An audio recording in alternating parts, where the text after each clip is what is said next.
Okay, here we go.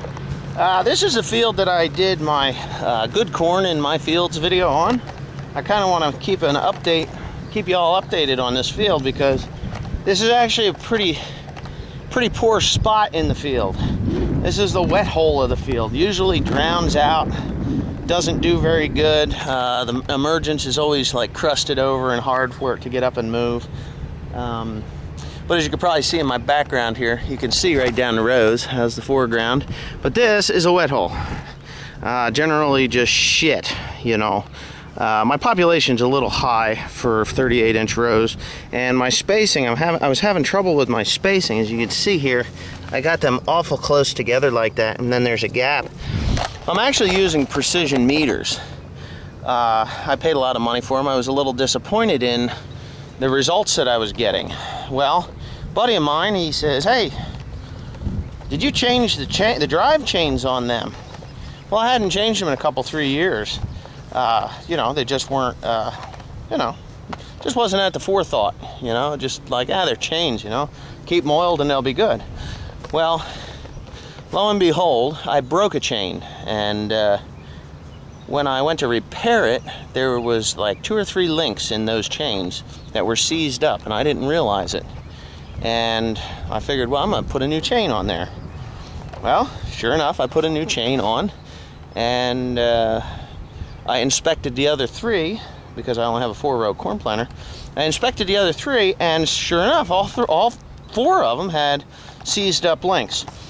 So what happens is it'll skip a link, and it'll chatter, and it'll cause them to drop, you know, more seed than it's supposed to, and it'll skip forward, it'll skip backwards, just makes a mess out of it. So I changed all 4 chains, and now I've got really nice spaced rows. Unfortunately, it was the last 100 acres in the 370 acres I got in 13 days with 2 days off. I didn't plant for 2 out of those 13 days, so in 11 days, 370 acres of corn shoveling fertilizer.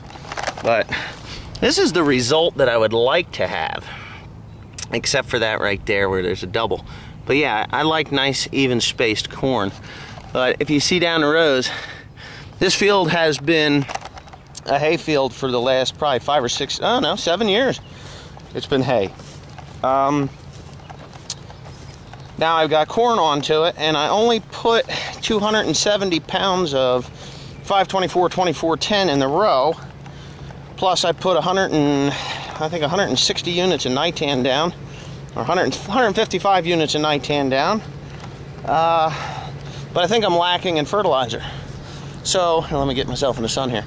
I'm lacking in fertilizer, so I'm going to come back in with the spreader. I got some dry left over, and I'm going to spin on another 200 pounds of that fertilizer because I know that I've depleted this ground by taking hay off and not really putting too much of the key elements of P and K and S on.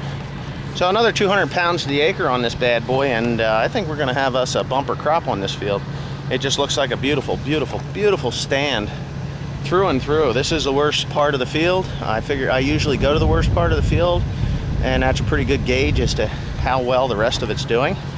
Yeah, so I'm very pleased, very, very impressed. I've got a lot of corn out for, you know, for me. Well, it's not a lot of corn, so it's 370 acres, but it's quite a bit of corn.